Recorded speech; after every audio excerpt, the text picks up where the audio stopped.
இப்போ நம்ம பசலைக்கீரை கூட்டு எப்படி செய்கிறதுன்னு பார்க்கலாம். இது சாதத்தோடு வச்சு சாப்பிட்றதுக்கு ரொம்ப நல்லாயிருக்கும். இதை செய்கிறதுக்கு நம்ம ஃபஸ்ட்டு பசலைக்கீரை எடுத்து அதை சின்ன சின்ன துண்டாக நறுக்கி வச்சுக்கலாம். இப்போ நம்ம ஒரு ப்ரெஷர் குக்கர் எடுத்துக்கலாம். எடுத்துகிட்டு அதில் தேவையான அளவு எண்ணெய் சேர்த்துடலாம்.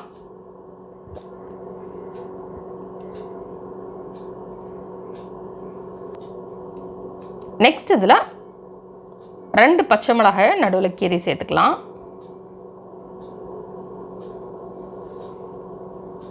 இப்போ இதை லேசாக ஃப்ரை பண்ணிடலாம்.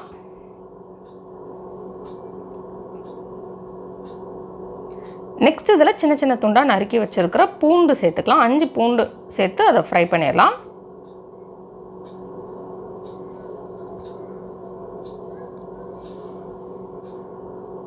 நெக்ஸ்ட் இதில் சின்ன சின்ன துண்டாக நறுக்கி வச்சுருக்கிற சின்ன வெங்காயம் சேர்த்துக்கலாம்.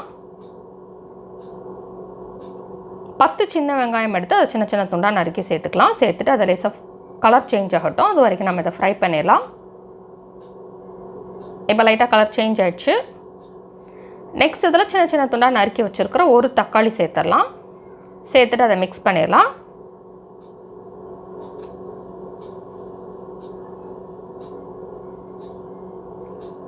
இப்போ இதில் நம்ம டிஷ்ஷுக்கு தேவையான அளவு உப்பு சேர்த்துடலாம். உப்பு சேர்த்துட்டு அதை மிக்ஸ் பண்ணிவிட்டு தக்காளியில் உள்ள பச்சை வாசனை போகட்டும். அது வரைக்கும் நம்ம இதை குக் பண்ணிக்கலாம்.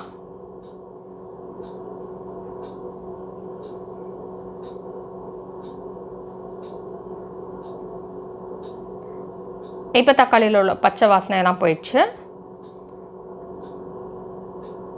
நெக்ஸ்ட் இதில் 2 டேபிள் ஸ்பூன் கடலைப்பருப்பு சேர்த்துக்கலாம்.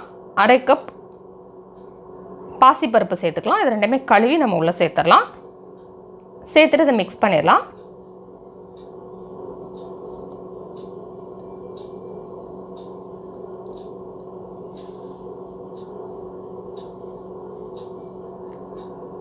இப்போ இதில் 1/4 டீஸ்பூன் மஞ்சள் தூள் சேர்த்துடலாம். நெக்ஸ்ட் இதில் 1/4 டீஸ்பூன் மல்லித்தூள் சேர்த்துடலாம்.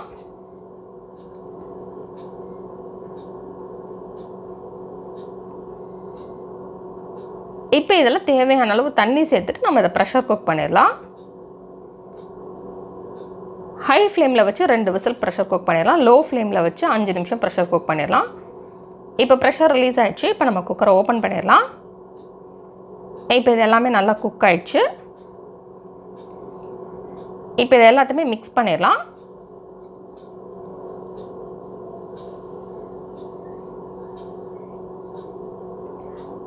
நெக்ஸ்ட் இதில் சின்ன சின்ன துண்டாக நறுக்கி வச்சுருக்கிற கீரை சேர்த்துடலாம். 2 கப் சேர்த்துக்கலாம்.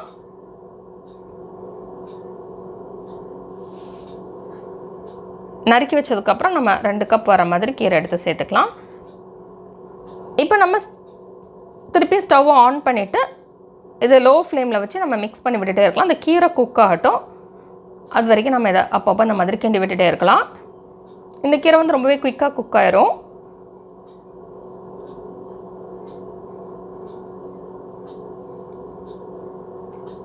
இப்போ பார்த்தீங்கன்னா நல்லா குக் ஆயிடுச்சு.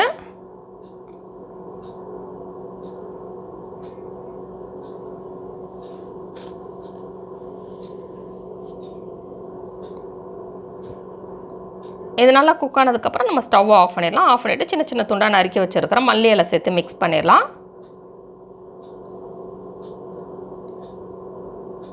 நெக்ஸ்ட் இதில் துருவி வச்சுருக்கிற தேங்காய் சேர்த்துக்கலாம்.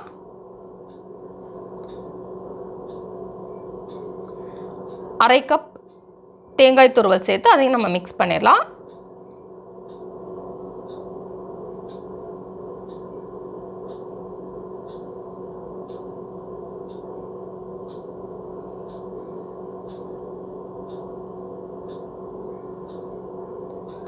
நெக்ஸ்ட் நம்ம ஒரு தாளிக்கிற கரண்டி எடுத்துக்கலாம். எடுத்துகிட்டு அதில் தேவையான அளவு எண்ணெய் சேர்த்துக்கலாம். இப்போ எண்ணெய் நல்லா சூடாகட்டும். நெக்ஸ்ட் இதில் 1/4 டீஸ்பூன் கடுகு சேர்த்துடலாம். கடுகு பொரிஞ்சிடட்டும். நெக்ஸ்ட் இதில் 1/4 டீஸ்பூன் உளுந்து சேர்த்துடலாம். நெக்ஸ்ட் இதில் 1/4 டீஸ்பூன் சீரகம் சேர்த்துடலாம்.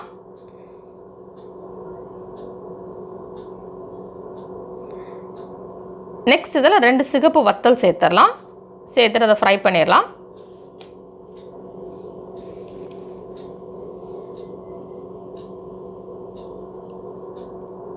நெக்ஸ்ட் இதில் கருவேப்பிலை சேர்த்துடலாம். சேர்த்துட்டு இதை ஃப்ரை பண்ணிடலாம்.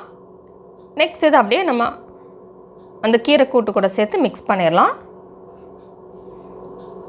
மிக்ஸ் பண்ணிட்டோன்னா நமக்கு சுவையான கீரை கூட்டு ரெடி ஆயிரும். அது சாதத்தோடு வச்சு சாப்பிட்றதுக்கு ரொம்ப நல்லாயிருக்கும். இந்த ரெசிபி நீங்கள் வீட்டில் ட்ரை பண்ணி பாருங்கள். இந்த ரெசிபி உங்களுக்கு பிடிச்சிருந்தா லைக் பட்டன் கிளிக் பண்ணுங்கள். உங்கள் ஃப்ரெண்ட்ஸோட இந்த வீடியோவை ஷேர் பண்ணுங்கள். மறக்காமல் இந்த சேனலுக்கு சப்ஸ்கிரைப் பண்ணிவிட்டு பக்கத்தில் இருக்கிற பெல் ஐக்கானை ப்ரெஸ் பண்ணிக்கோங்க. அப்போ தான் நம்ம போடுற வீடியோஸ் எல்லாமே உடனுக்குடன் கிடைக்கும். இந்த ரெசிபி ட்ரை பண்ணிட்டு எப்படி வந்திருக்கு அப்படின்றத கமெண்ட்ஸ் பாக்ஸில் மறக்காமல் சொல்லுங்கள்.